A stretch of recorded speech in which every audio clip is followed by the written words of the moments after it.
What is going on, y'all? My name is John, and this is Face Mask Fantasy, bringing you new fantasy content every day right here on this channel. So if you have not subscribed already, please hit that button. And before I get into it, I just got to let y'all know that we are rolling out live streams. We have a live stream every Sunday at 10 a.m. to go over start-sit questions pre-kickoff, and we have a stream every Tuesday at 6:30 p.m. to go over everything that happened in last week's games and to go over waiver options before the waiver deadline early Wednesday morning. So tune in with us every Sunday and every Tuesday throughout the season, and hopefully we can help you win your fantasy leagues. But without further ado, let's get into some fantasy talk. And today we're talking Pat Freiermuth, because he has had just about as hot a 3-game stretch as a tight end can have. 7 catches on 7 targets for 58 yards in week 6, bye week in week 7, 4 catches on 7 targets for 44 yards and a touchdown in week 8. 5 catches on 6 targets for 43 yards and 2 touchdowns week 9. Over the last 4 weeks, he leads the NFL in tight end fantasy points per game with 16.2. The next closest fantasy points per game number is 15.1, a number owned by Mike Gesicki. Kelsey is at 13.5, Waller's at 13.6, Andrews is at 11.7, Pitts is at 11.9. Freiermuth is breaking out in front of us. He's matched Deontay and Claypool in usage over the last 3 weeks, 2 of which they've been without Ebron, and all 3 of which they've been without Juju Smith-Schuster, who is out for the season. Freiermuth isn't going back in the bag at any point this season. We should expect more of this moving forward.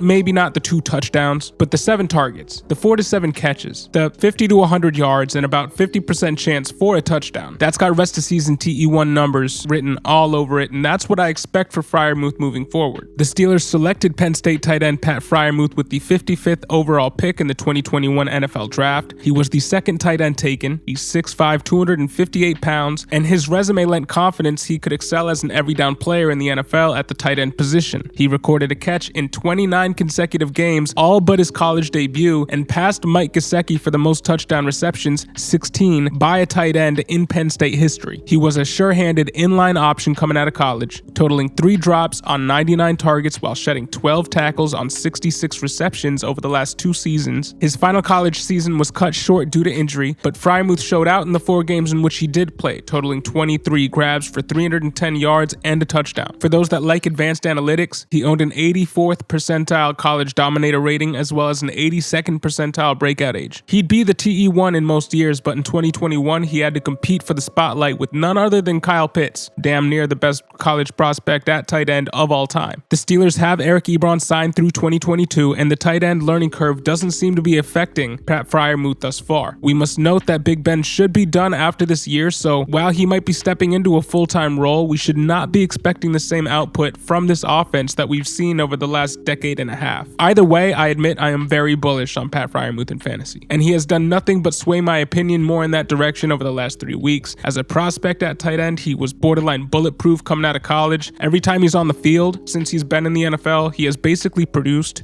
Throw in his blocking ability, and he should never need to be subbed out in certain packages. In season-long leagues, he should be a TE1 for the rest of the year, even when Ebron comes back. And I absolutely love him in Dynasty. I wish I owned him more. I wish I had more shares. He's going to take over as the starter after Ebron leaves after this season, and his only competition for targets in this offense is Deontay and Claypool, and obviously Najee Harris moving forward. I expect him to have a career outlook of a Mike Gesicki, maybe even a Hunter Henry without the injuries for the next few years, because the quarterback uncertainty is very real. Unless they get a clear upgrade at quarterback, which is not a guarantee, we could see high-end TE2 value next season, but his career outlook is bright nonetheless. If he gets a decent enough quarterback, TE1. If he gets, say, Aaron Rodgers, he's a TE1 with top 3 upside. I'm doing what I can to get Freiermuth on my team in any season-long league I need TE help in, and in Dynasty, he's a bulletproof future perennial TE1 in one of the most stable organizations in NFL history. Again, his future is bright. He's already on that TE1 trajectory, and I think he's in a great position to just continue along that path for the rest of his career. But what do you guys think about Pat Freiermuth? Do you think this is just a hot 3-game stretch and this could be the last we see of Pat Freiermuth this season? Or do you think, like me, that this is the beginning of something special? This is the beginning of